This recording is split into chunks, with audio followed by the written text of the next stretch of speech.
Tekanan saat menggesut tidak boleh terlalu kuat dan juga tidak boleh terlalu lembek. Halo, assalamualaikum warahmatullahi wabarakatuh. Jumpa lagi dengan saya Endan Prianto dari Ditaklut Purworejo.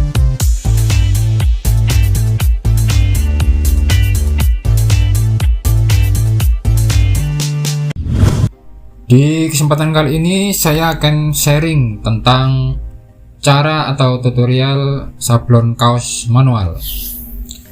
Tapi sebelumnya, buat teman-teman yang belum subscribe channel kami, silakan subscribe, nyalakan loncengnya agar dapat notifikasi dari kami saat kita upload video terbaru. Jangan lupa like, share, dan komen. Oke guys, langsung saja kita ke tutorial. Yang pertama adalah kita pecah warna desain yang akan kita sablon. Di sini saya memakai desain PCX Purworejo yang saya desain sendiri. Kita pecah warna untuk memisahkan warna-warna agar berdiri sendiri. Nah, setelah kita pecah warna, langsung kita print hasilnya pada kertas HVS. Setelah kita print, kita setting pada meja sablon untuk posisinya agar pas, tidak terlalu ke kanan, ke kiri, ataupun naik turunnya biar sesuai. Lanjut, kita membuat aftergun yang terdiri dari emulsi dan sensitizer yang kita campur dengan perbandingan 1 sensitizer banding 10 emulsi.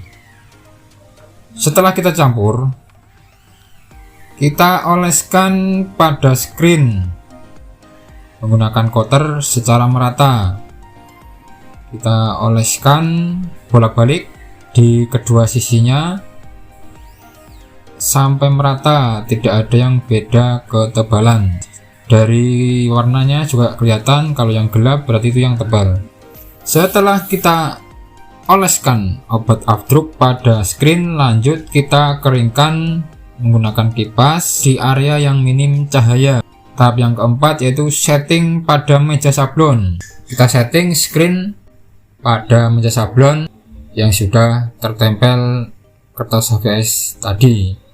Setelah kita setting, kita tempelkan kertas HVS tadi pada screen. Kita olesi pakai minyak goreng ataupun solar. Jangan pakai minyak kayu putih, nanti dikira masuk angin. Kita oleskan secara merata, jangan sampai ada gelembung-gelembung pada kertas HVS nya tadi. Lanjut, kita kasih penyinaran menggunakan lampu. Di sini kita memakai lampu LED sebanyak 6 biji. Pakai matahari juga boleh, tapi di sini pakainya lampu LED karena kita bisa after kapan saja, entah siang, malam, sore, bisa semua.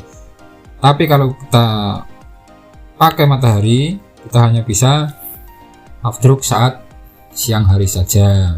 Lanjut ke tahap selanjutnya, yaitu kita semprot afterkan tadi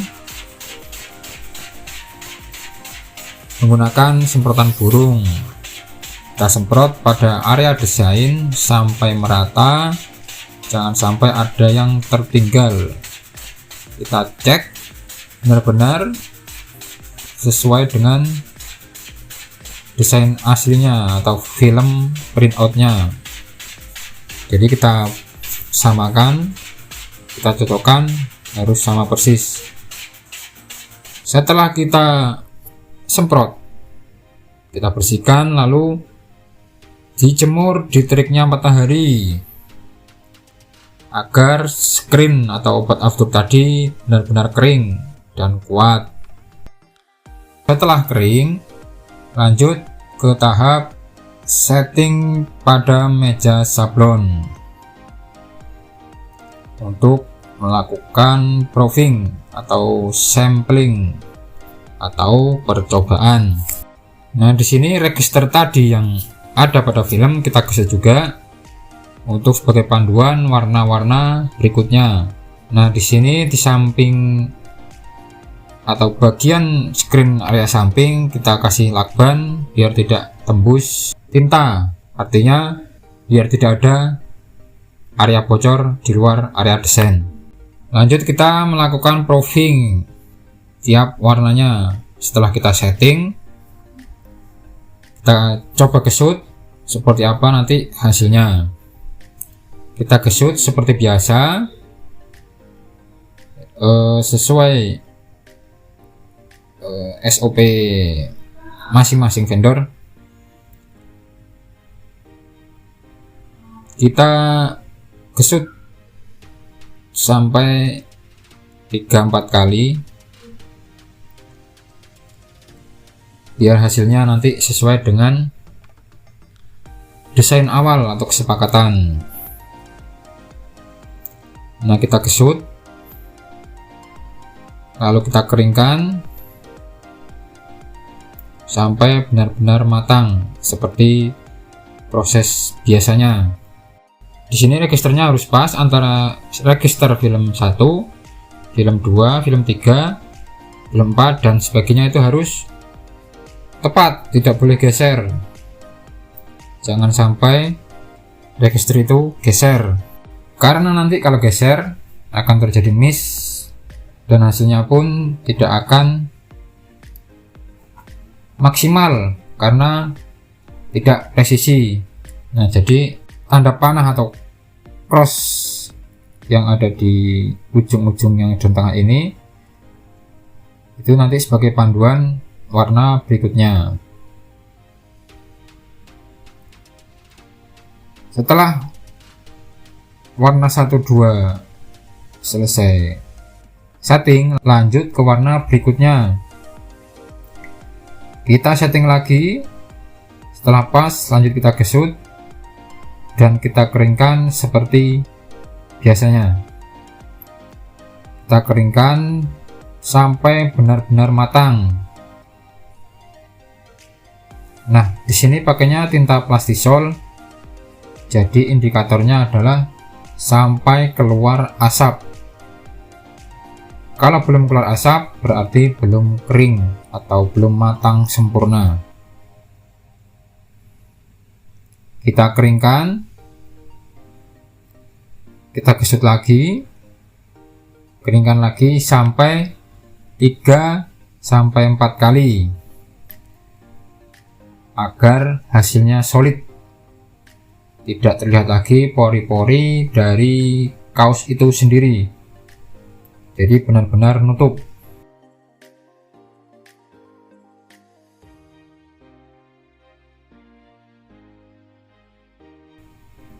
Setelah itu lanjut ke warna berikutnya, kita setting lagi, kita shoot, kita paskan dengan teliti, dengan cermat, jangan sampai ada pergeseran.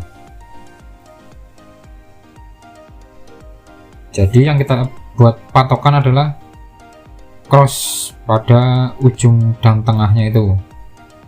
Kita shoot pada bagian crossnya harus pas. Setelah pas, kita kencangkan dulu menggunakan tangan, alias jangan kencang-kencang. Kita cek lagi. Kalau sudah, kita cek lagi, jangan sampai ada yang geser. Kita cek. Setelah benar-benar pas, kita kencangkan baut pengikat yang ada di kedua knopnya, baik di knop U ataupun knop O. Kita kencangkan. Jika ada yang dirasa kurang, kita ulangi lagi sampai benar-benar pas. Setelah dirasa yakin benar-benar pas, lalu dikencangkan secara maksimal sesuai torsinya. Lalu kita gesut lagi untuk warna yang sudah kita setting tadi. Kita gesut menggunakan rakel yang ukurannya sesuai. Jadi kalau lebar desain 30 cm harus menggunakan atau wajib menggunakan rakel yang lebarnya lebih dari 30 cm, bisa memakai 32 cm ataupun 35 cm. Setelah digesut, kita keringkan lagi.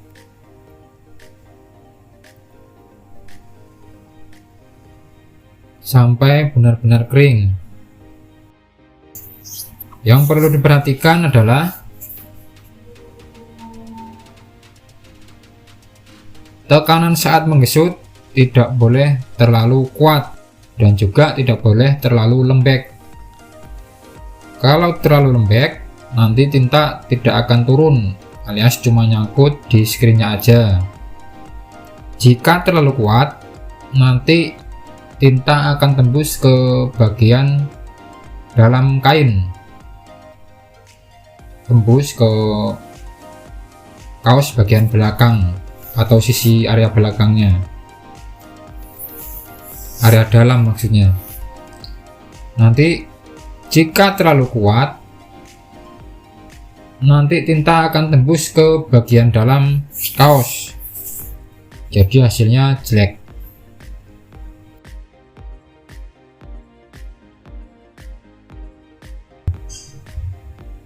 Yang kedua yang perlu diperhatikan adalah kemiringan rakel saat menggesut.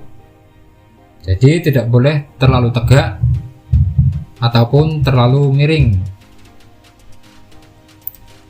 Jika terlalu tegak, nanti tinta tidak bisa turun. Dan jika terlalu miring, nanti gampang bleber sablonnya.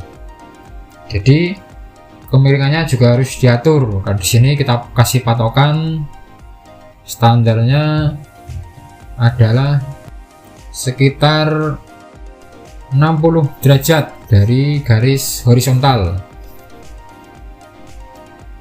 Nanti kalau sudah terbiasa pasti akan ketemu feel-nya. Oh, ini terlalu miring. Oh, ini terlalu tegak. Nah, jadi kalau sudah praktek secara langsung nanti akan dapat feel-nya, kemiringan yang tepat saat melakukan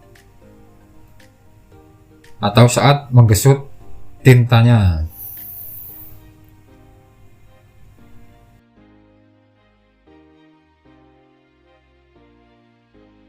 Setelah proofing dirasa cukup, artinya proofing sudah sesuai dengan hasil yang diharapkan atau yang dikehendaki, lalu bisa dilanjut dengan produksi massal.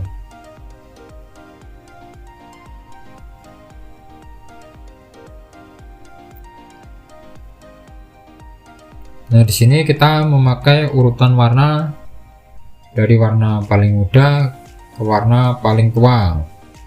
Jadi desain warna putih itu sebagai underbase, lalu diikuti dengan warna muda berikutnya, warna yang agak tua, warna yang agak lebih tua lagi, dan yang terakhir warna hitam.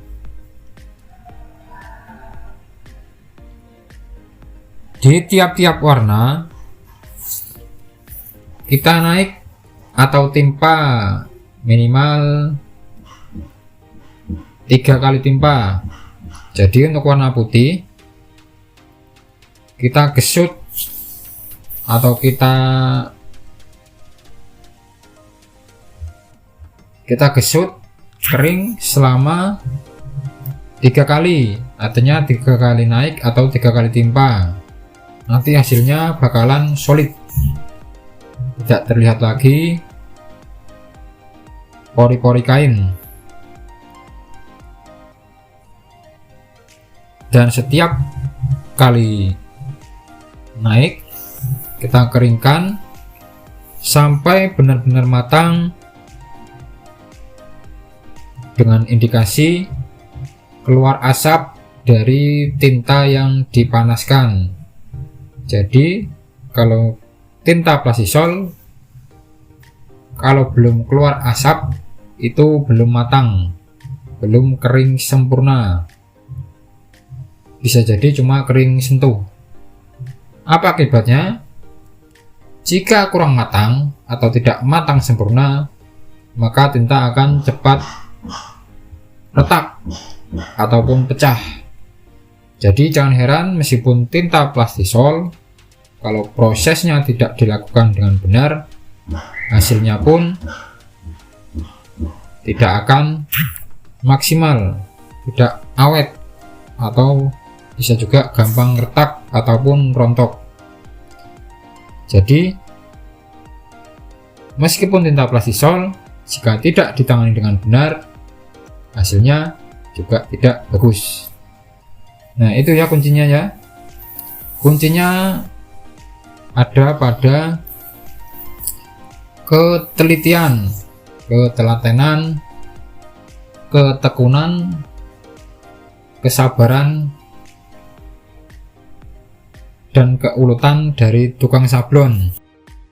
Jadi meskipun material yang digunakan bagus, jika proses produksinya tidak dilakukan dengan benar, contohnya misalnya belum kering, diburu-buru ditimpa lagi, cuma ngejar cepat, nah itu juga nggak bakalan bagus hasilnya.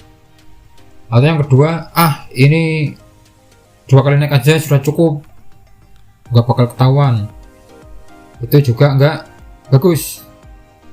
Standarnya 3 kali timpa tapi cuma 2 kali naik atau 2 kali timpa, disitu nanti hasilnya akan beda.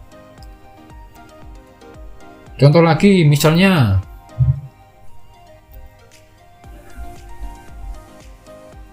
di tengah-tengah proses terjadi kebocoran screen di luar area desain karena tukang sablon tidak teliti, bisa jadi itu dibiarkan saja sampai proses selesai baru ketahuan. Nah itu juga menjadi faktor penyebab hasil sablon jelek, baik dari segi kualitas ataupun dari tampilan.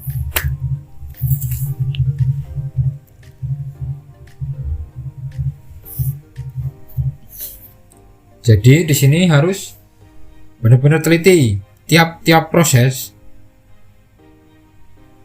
sering-sering dicek hasilnya, sambil gesut, sambil kita cek lagi, jangan sampai ada kebocoran screen atau miss register atau hasilnya melenceng, karena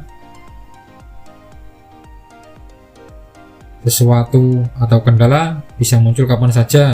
Jika tidak diantisipasi, bisa jadi hasil nggak maksimal ataupun kerugian material kaos karena jadi korban barang reject. Dan juga tugas dari helper ataupun tukang pengering itu juga memastikan hasilnya bagus. Jika ada hasil yang tidak sesuai, segera lapor ke tukang sablon agar stop produksi, kita perbaiki apa yang menjadi penyebab atau apa yang menjadi kendala, kita perbaiki sampai benar-benar hasilnya bagus dan memuaskan. Nah, inilah hasil setelah selesai sablon.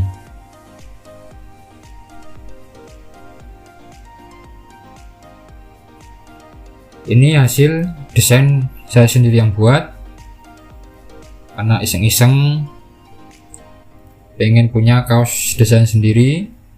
Jadi ini tidak dijual di umum ataupun bukan pesanan dari customer, tapi ini murni desain untuk dipakai lingkungan sendiri, bukan untuk barang jualan.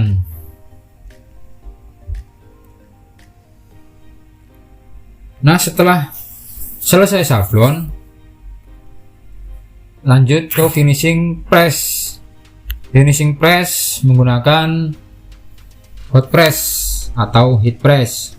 Karena di sini saya menghendaki hasil atau finishing job, saya memakai kertas roti. Bisa juga menggunakan kertas HVS. Maka hasil sablon akan menjadi dough, bukan glossy. Kita press menggunakan suhu atau temperatur yang sesuai dan timer atau timing sesuai dengan karakter tinta. Karena di sini menggunakan tinta plastisol, jadi suhu atau temperatur harus tinggi. Berbeda dengan tinta rubber. Dan waktunya pun dibuat lebih lama. Nah, setelah selesai di press, lanjut ke tahap shaping atau jahit. Nah, itulah tadi cara atau tutorial sablon kaos manual. Buat teman-teman yang ingin belajar sablon kaos manual, jangan lupa subscribe channel kami, nyalakan loncengnya agar dapat notifikasi dari kami saat kami upload video terbaru. Kiranya itu saja yang dapat saya sampaikan. Kurang lebihnya mohon maaf. Mudah-mudahan bisa bermanfaat buat semuanya, terutama buat teman-teman yang sedang belajar atau menekuni sablon kaos manual. Mudah-mudahan bisa memberikan pencerahan ataupun gambaran ide yang bisa diterapkan pada tiap proses sablonnya. Sekian dari saya, mudah-mudahan bermanfaat. Akhir kata, wassalamualaikum warahmatullahi wabarakatuh. Salam Rakel Kotak.